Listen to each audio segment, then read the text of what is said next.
Wada YouTube, c'est Daz, j'espère que vous allez tous bien, moi ça va parfaitement bien, donc aujourd'hui vous voyez, on est lundi. Oui, d'habitude je fais des records de vidéos le dimanche, mais là j'étais en famille hier, donc voilà, aujourd'hui c'est la journée où je travaille pour vous, aussi pour moi.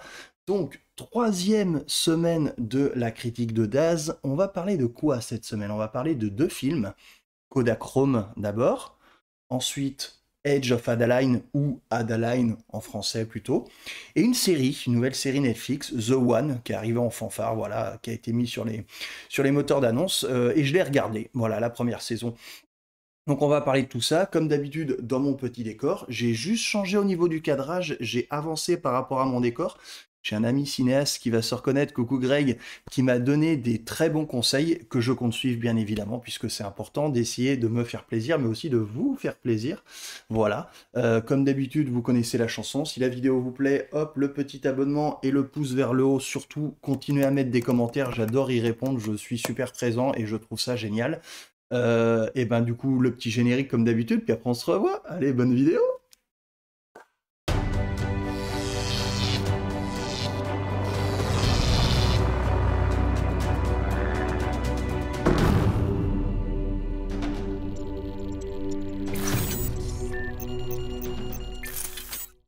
On va commencer cette semaine par le film Kodachrome, qui est donc disponible sur la plateforme Netflix, mais qui est sorti, cela dit, en 2017, donc ça fait un petit peu de temps.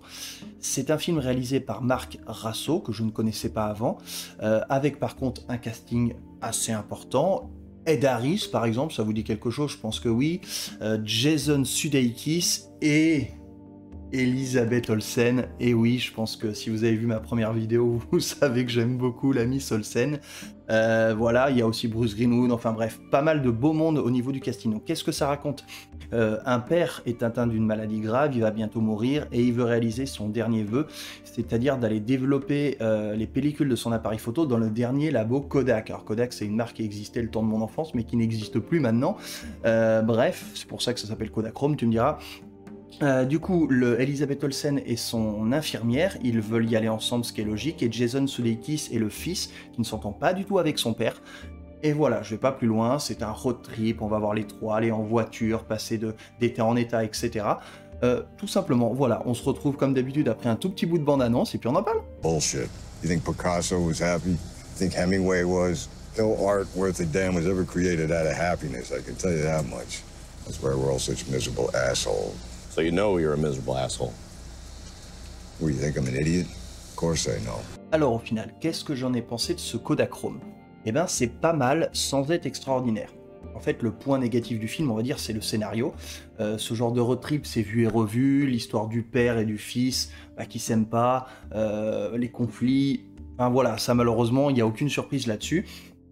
Donc c'est voilà, c'est l'élément vraiment négatif du film. Par contre, le casting, c'est l'élément très positif du film. Comme je disais tout à l'heure, il y a une très belle alchimie entre les trois, même avec les seconds rôles aussi.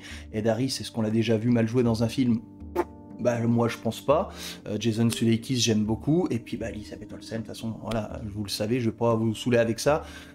Elle est non seulement magnifique, en plus elle joue très bien, voilà. Du coup c'est pas mal, il y a une petite émotion quand même à la fin du film. Il y a surtout des très belles images aussi, la réalisation est bonne, puisque road trip veut dire qu'on passe d'un état à un état, on voit plusieurs paysages, etc. Donc c'est plutôt pas mal. Voilà, au final quand j'ai terminé le film, j'avais le sourire, mais c'est pas un film qui restera dans les annales. Voilà, donc entre moyen, on va dire, et bon, si je devais le situer, si jamais un soir vous savez pas trop quoi regarder, bah, ce Kodachrome peut largement faire l'affaire. Voilà. Et ben, c'est tout ce que j'avais à dire pour ce film, on se retrouve tout de suite. Alors, on se retrouve pour parler du deuxième film. Donc, le deuxième film, c'est The Age of Adaline, ou Adaline en français, tout simplement.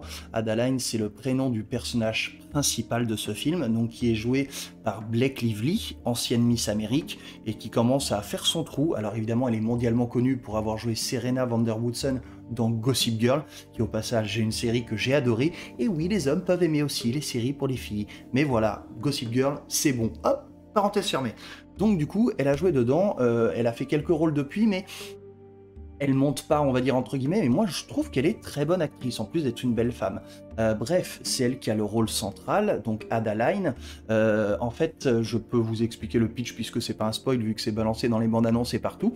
En fait, elle a un accident dans les années, je crois, 30 ou quelque chose comme ça, et en fait, l'accident modifie son métabolisme et donc du coup, elle ne vieillit plus. Donc forcément, elle va traverser les âges, rencontrer les gens, etc. Les gens vont mourir auprès d'elle, mais elle non, puisqu'elle ne vieillit pas. Donc c'est un thème qui a été utilisé maintes et maintes fois au cinéma. Là, on va dans le thème de la romance, puisque évidemment, elle rencontre des hommes qu'elle ne peut pas aimer, puisqu'évidemment, elle ne va pas pouvoir vieillir. Donc est-ce qu'elle leur dit, est-ce qu'elle leur dit pas, etc. Voilà, je vous propose qu'on voit un petit bout de bande-annonce, puis après on se retrouve. Madame, je vois ici que vous êtes née en 1908. Ça veut donc dire que vous avez 45 ans. C'est bien ça. Adaline Marie Bowman est née le 1er janvier 1908. Plusieurs années plus tard, elle fondait une famille. En 1935, par une froide nuit d'hiver, la vie d'Adaline allait changer pour toujours. Alors j'ai aussi oublié de vous dire que le film est quand même sorti en 2015, donc ça fait pas mal de temps. Il est réalisé par Lee Holland Krieger, j'espère que je prononce bien, et il est disponible sur Amazon Prime, enfin Prime Video pardon, donc si jamais vous avez l'abonnement à Amazon Prime, bah Prime Video c'est gratuit. Voilà, ça c'est déjà un truc important. Il y a aussi Michael Wiseman qui joue dedans, et Harrison Ford, voilà, comme le film d'avant, Ed Harris, quelqu'un qui est un peu plus vieux et qui a de la bouteille, et ben là il y a Harrison Ford, je pense que vous connaissez tous, il a un petit rôle mais il joue très bien. Bref, est-ce que je conseille ce film? Oui, et un grand oui. Alors, si vous ne me connaissez pas encore, que vous découvrez ces vidéos, vous allez l'apprendre très très vite si vous continuez à me suivre. Je suis un grand émotif. Je pleure souvent devant les films, devant les romances, etc. Voilà, moi je vis les films à fleur de peau et c'est ça le plus important du reste quand je regarde un film. C'est pas le scénario, c'est pas l'acting et tout, même si je regarde ça, c'est logique, mais moi c'est les émotions que je vis. Et là, ce film, il est magnifique.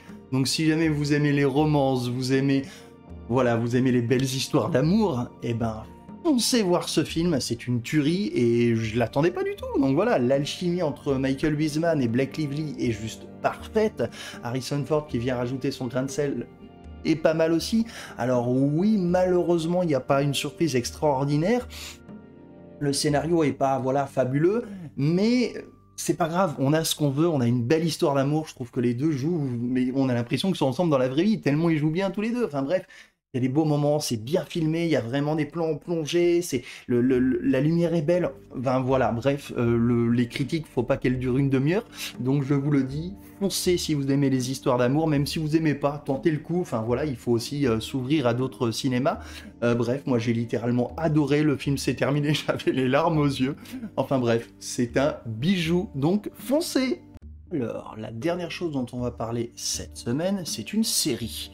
Donc c'est une série qui s'appelle The One, qui est sur Netflix, c'est une série originale Netflix, donc qui a été créée par Howard Overman, désolé je lis parce qu'il y a beaucoup de choses, mais issu d'un roman de John Marsh. Alors comme les gens qui me connaissent le savent, je ne lis pas, ou très très peu, donc je ne savais pas qu'il y avait un roman. Si vous le connaissez peut-être, dites-moi dans les commentaires si vous l'avez lu ou pas. Donc bref, c'est avec Anna Ware, Dimitri Leonidas, Zoé Trapper et beaucoup d'autres. Comme on le sait tous, les séries, il y a forcément beaucoup plus de personnages. Donc de quoi ça parle? C'est ça qui est très très original.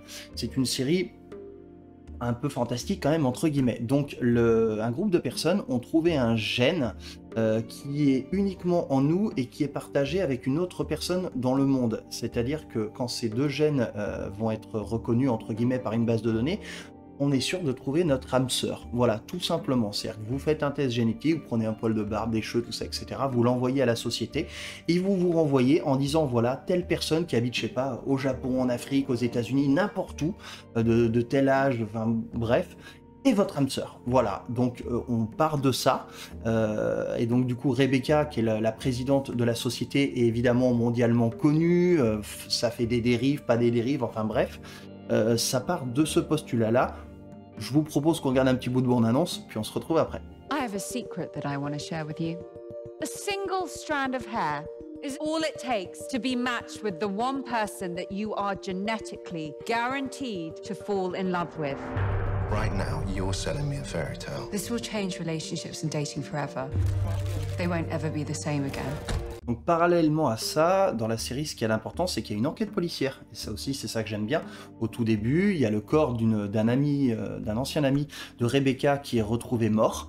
Et évidemment, il y a une enquête qui va être ouverte. Donc ça confronte un peu les deux mondes. Il y a le monde policier d'un côté, on va essayer de savoir qui a tué cette fameuse personne. Évidemment, il va y avoir beaucoup d'épisodes où on va revenir dans le passé. D'habitude, je suis pas trop fan de flashback, mais c'est bien organisé.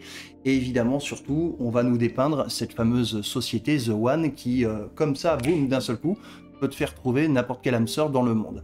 Maintenant, la grosse question que je voudrais vous poser pour vous faire interagir dans cette vidéo, si vous vous proposez de retrouver comme ça votre âme sœur en un clic, en gros, en envoyant un cheveu, est-ce que vous le feriez? Moi, c'est très simple, la réponse est non, puisque moi, je fonctionne plus avec mon cœur qu'avec mon cerveau, et on aura beau me présenter la femme, je sais pas, qui me convient parfaitement en disant, voilà, Daz, c'est ton âme sœur, si moi, je ressens pas quelque chose pour elle, bah, ce sera pas mon âme sœur. Moi, mon âme sœur, c'est celle que je compte trouver, et il y aura le déclic, mais pas génétiquement, non, c'est juste pas possible. Peut-être qu'il y en a certains qui seront fans de cette technologie, donc dites-moi dans les commentaires, là juste en dessous, j'ai hâte de vous lire par rapport à ça. Donc bref, je vais pas trop vous expliquer évidemment comment ça se passe, faut savoir que les premiers épisodes sont un petit peu longs, c'est normal, ça se met en place, la société, les personnages, etc. Par contre, j'ai trouvé la série vraiment super. Les derniers épisodes sont vraiment haletants, on a envie de savoir ce qui se passe avec le meurtre, on a envie de savoir qui a fait ça, est-ce qu'il y a des conflits, tout ça et tout. Enfin bref, je trouve ça vraiment très très intéressant. Puis la fameuse société, on découvre de plus en plus de personnages qui sont avec leurs âmes sœurs, d'autres qui vont le découvrir. Est-ce que leurs âmes sœurs vont rester vraiment leurs âmes sœurs ou est-ce qu'ils vont partir? Enfin bref, il y a plusieurs sous-histoires entre guillemets, je trouve qu'ils sont très intéressantes. Et la série se termine avec un cliffhanger de malade. Si vous ne savez pas ce que c'est qu'un cliffhanger, c'est en gros à la dernière seconde, on vous prononce une phrase, on vous montre une image ou un truc dans le genre et boum, la série s'arrête. Et là, on a envie de savoir la suite, c'est juste incroyable. Donc, j'espère juste que la série va fonctionner, puisque moi, je veux avoir une saison 2. Je veux absolument savoir ce qui s'est passé, parce qu'on ne sait pas tout, évidemment, sinon ça serait trop facile. Ce n'est pas une mini-série, c'est une série. Potentiellement, il peut y avoir des suites. En tout cas, bref, moi, j'ai adoré, c'était vraiment sympa. Le début, un peu moins bien, mais plus ça monte. Voilà, les derniers épisodes, c'est vraiment excellent. Puis surtout, moi, j'aime tout ce qui touche à la technologie, vu que j'ai quand même travaillé dedans pendant de nombreuses années. Et je suis assez connecté moi-même, donc le coup d'histoire de l'âme sœur, le génétique et tout, bah voilà, moi ça me parle. Et puis en plus il y a l'enquête policière derrière, j'adore tout ce qui est thriller et tout. Donc voilà, donc si vous avez envie de commencer, bah moi je vous dis allez-y, foncez, c'est vraiment sympa. Après tout, si au bout de 3-4 épisodes vous aimez pas, vous pouvez toujours zapper. Mais moi en tout cas j'aime bien et vivement la saison 2. Voilà! Et voilà, c'est tout pour aujourd'hui. J'espère que vous avez bien aimé cette vidéo, voilà, sur les 2 films et la série que j'ai vus cette semaine. Comme d'habitude, n'hésitez pas surtout à mettre les commentaires, moi c'est ça qui compte le plus, je pense que vous avez vu, je réponds à tout le monde, bah oui j'adore ça. Voilà, quand on débute forcément, on a envie de prendre le maximum d'avis. Voilà, j'espère que vous aimez tous bien le petit décor, le micro, tout ça, surtout s'il y a quelque chose à dire en dehors du fond de la vidéo, mais plutôt de la forme, faut pas hésiter non plus. Voilà, moi je vous souhaite une excellente semaine, qu'elle soit très bonne. Ici, il fait pas trop beau. Du reste, dimanche prochain, on change d'heure, hein, n'oubliez pas. Voilà, tout simplement, et ben, je vous souhaite une très bonne semaine, et puis à la semaine prochaine. Ciao, ciao!